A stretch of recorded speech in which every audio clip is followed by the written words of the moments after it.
Hello viewers, আশা রাখি সবাই ভালো আছেন। চলে আসলাম আজকে আমরা নতুন আরেকটি ভিডিও নিয়ে আপনাদের সামনে। আজকে আমরা এই ভিডিওতে আলোচনা করব এনআরবিসি ব্যাংকটি নিয়ে। সবাই অনেকেই রিকোয়েস্ট করেছিল যে এনআরবিসি ব্যাংকটি আসলে আগামীতে কেমন হবে তা নিয়ে সামনে তুলে ধরার জন্য। তো আশা রাখি আপনারা সবাই আমার পুরো ভিডিওটি দেখার জন্য ধৈর্য সহকারে আমার সাথেই থাকবে। একটি কথা না বললেই নয়, শেয়ার বাজার ঝুঁকিপূর্ণ জায়গা, তাই জেনে বুঝে বিনিয়োগ করার চেষ্টা করুন এবং এখানে কোনো স্টকে বাই সেল নির্দেশনা দেওয়া হচ্ছে না। চলুন এবার আমরা মূল পর্বে শুরু করি। আমরা যদি কিছুটা কম্পেয়ার করি, তার মানে হচ্ছে গিয়ে ইউনিয়ন ব্যাংকের তুলনায় এনআরবিসি ব্যাংকের আপনার শেয়ারের সংখ্যা কম এবং মেজরিটি তাদের শেয়ার আমরা দেখতে পাচ্ছি স্পন্সর এবং ডিরেক্টরদের হাতে, যেটা হচ্ছে যে ইউনিয়ন ব্যাংকের তুলনায় কিন্তু স্পন্সর ডিরেক্টর। তো সচরাচর এরকম 73% মতন শেয়ার খুব কম সংখ্যকই ব্যাংকেরই আমরা দেখি, যেটা আমার কাছে খুবই পজিটিভ মনে হয়েছে। কারণ যাদের স্পন্সর ডিরেক্টর প্রতি নিজেদের প্রতি শেয়ারের মায়াটা বেশি থাকবে, তাদের কিন্তু কদরও থাকবে যে ভালো কিছু করার জন্য। ইন্টেনশন ভালো কিনা নাকি খারাপ সেটা বোঝা যায়। আপনি যত মাল্টিনেশনাল কোম্পানি দেখবেন, তাদের মেজরিটি ম্যাক্সিমাম শেয়ারগুলো হচ্ছে যে তাদের ডিরেক্টরদের হাতে এবং পাবলিকের হাতে অল্প, কারণ জানে যে তার প্রোডাক্টের ভ্যালু বেশি, এর জন্য ছাড়তে চায় কম। তো এটা ধরে রাখাটা মূল উদ্দেশ্য। এবং নতুন প্রজন্মের যে ফোর্থ জেনারেশনের ব্যাংকিং এর মধ্যে এনআরবিসি একটা অন্যতম, ভালোই করে যাচ্ছে মার্কেটে আমরা যদি দেখি খেয়াল করে। এবং এই ব্যাংকটি এইখানে একটা আপনার রেজিস্ট্যান্স আছে, ঠিক আছে, অলরেডি 27 টাকা 60-70 পয়সা একটা রেজিস্ট্যান্স মতন ছিল। এই লাইনটা ব্রেকআউট করেছে গত আপনার হচ্ছে কি 3 তারিখে।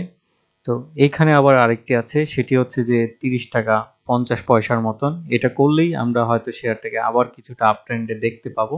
এখন নেক্সট পেজে এটাকে ভাঙানোর জন্যই আমার মনে হচ্ছে যে এই শেয়ারটি ঊর্ধ্বগামীর দিকে হয়তো যেতে পারে।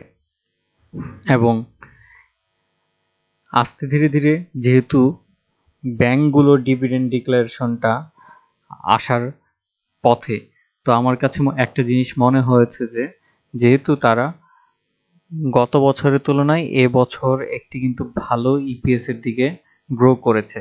আমরা যদি খেয়াল করি, শুধু 2020 সালে তাদের ইপিএস ছিল 1.96, সেখানে অলরেডি কিন্তু 2.22 হয়ে গিয়েছে।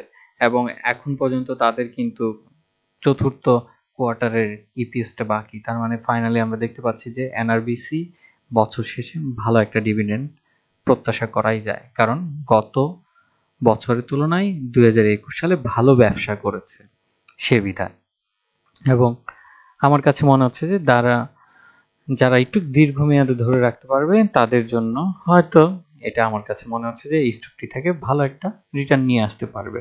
ইভেন এখনো যে পরিমাণে যে প্রাইসের রয়েছে সেটা অনেকটাই সুইটেবল। এবং তাদের যদি ইপিএস পিএ যদি আমি খেয়াল করি, তাহলে সেটাও একটা মোটামুটি সহনশীল পর্যায়ে রয়েছে, 9.26 আনঅডিট পি রেশিও। তো এখন পর্যন্ত আমার কাছে মনে হচ্ছে সেটা একটা ভালো পর্যায়ে আছে। তো যারা ইন্টেনশন নিচ্ছেন যে লং টার্মের জন্য, তাদের জন্য আমার কাছে মনে হচ্ছে যে এই স্টকটি থেকে ভালো একটা ইয়ে হবে। তবে এখন সময় দেখার পালা যে এটাকে ব্রেক করে কিনা। যদি ব্রেক করতে পারে তাহলে হচ্ছে যে ভালো কিছু এখান থেকে আশা রাখা যাচ্ছে যে আসতে পারে। এবং অন্যথায় হচ্ছে যে এই স্টকটির যারা আইপিওতে ধরেছিল তারা ম্যাক্সিমামই হচ্ছে যে অনেক কনফিউজ ছিল। এটা আপনারা জানেন যে এই স্টকটি থেকে আপনার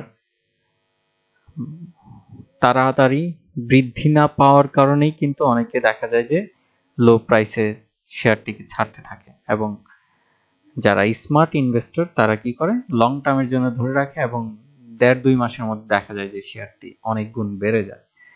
তো আমি বলবো যে আপনাকেও আস্তে আস্তে স্মার্ট হতে হবে, সময় দিতে হবে। সময় দিলেই আপনি হয়তো সেখান থেকে ভালো কিছু প্রফিট টেক করতে পারবেন। তো এই ছিল এনআরবিসি নিয়ে।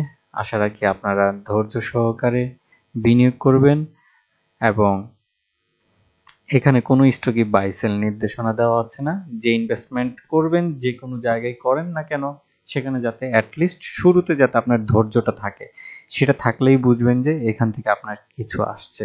এবং তার আগে রোডম্যাপ করে নিতে হবে যে সে কোম্পানিটা ভালো কিনা, কারণ ভালো না হলে আপনাকে ভালো কিছু কেউ দিতে পারবে না। এটা প্রথমে জরুরি, এরপরে দরকার আপনার ধৈর্যটা। তো আজকে এতটুকুই। ভালো থাকুন, সুস্থ থাকুন, ধন্যবাদ।